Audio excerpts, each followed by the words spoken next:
Okay, today I'm going to talk to you about transformers. So all the transformers they are things which can change the size of the potential difference. So remember, the term potential difference means exactly the same as volts or voltage, okay? So they're just things that change the size of potential difference. So in order to get our heads around why we actually need transformers, let's just think about generating electricity. So let's say we've got a coal power station here where we've got a turbine which is turning, and then we have it turns a magnet within a coil of wire. This here is our generator. We've generated electricity. Now, before that we can take this electricity from the power plant to homes, we use something called a step-up transformer. Now what this does is it increases the potential difference. We'll get to why in just a second.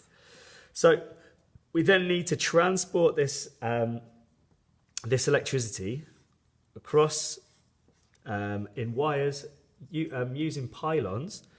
Then we have another transformer at the other end, this time called a step-down transformer.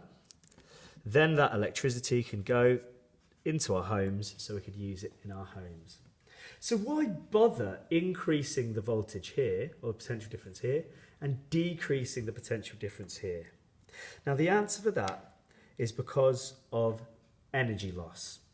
When we're transporting electricity over long distances, we don't want to be losing any energy. So let me show you that using an equation. P equals I times V, when power equals current times voltage, or potential difference. So let's say our power is 100, and to begin with, our current is 10, and our voltage, our potential difference, is also 10. Now, if we keep the power the same, but let's say we're able to increase our voltage, our potential difference, to 100. As a result, by looking at this equation, if we increase our potential difference, our current will decrease. So these two things are inversely proportional as long as the power stays the same. So by increasing the voltage in a step-up transformer, we are reducing the current. So why do we want to reduce the current?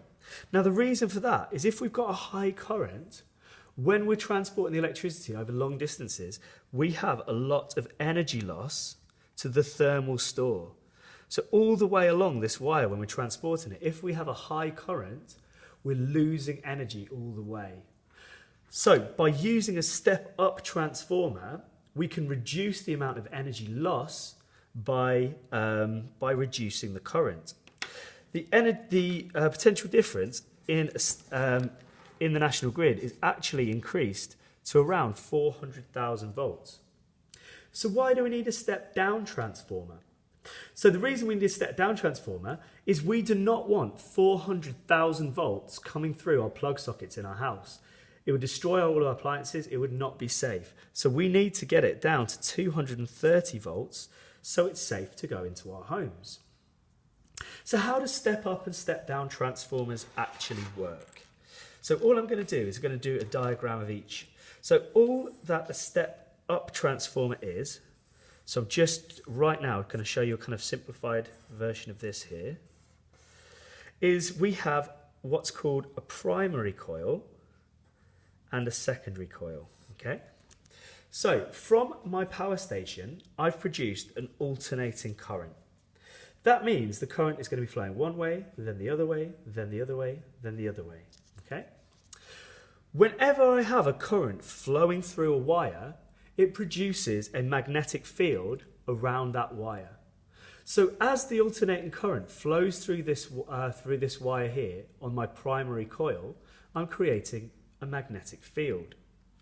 So this material here is actually iron. Because iron is magnetic, it means that when we have this magnetic field being created by the electricity flowing through this wire, we're creating a magnetic field which can be carried through this magnetic core. It can be carried from this primary coil here to this secondary coil here. Now notice, on a step-up transformer, there are more turns on the secondary coil than the primary coil. So I can, just by looking at this, I can tell this is a step-up transformer because there's more turns on the secondary than on the primary. Okay, whenever we have a constantly changing magnetic field, we actually induce a current in this wire here. A changing magnetic field induces a current in this one here. Again, it's going to be an alternating current because we have a constantly reversing magnetic field. Because we have more turns on this coil here than on this coil here, our voltage is going to increase. So let's have a quick look at the structure of our step-down transformer. We've got a similar kind of idea, but in reverse. So here's just an example of a step-down transformer. Now the difference with the step-down transformer is it's just the opposite. Again, we have alternating current, but this time we have more turns on the primary coil compared to the secondary coil. So this time round, as the electricity passes through here, we establish a magnetic field. Because it's alternating current, that current is going to create a constantly changing magnetic field throughout this iron core. This changing magnetic field is going to induce a current in the wire on our secondary coil. And because we've got more turns on our primary than our secondary, it's going to step down the potential difference, i.e. decrease the potential difference. So that is how transformers work.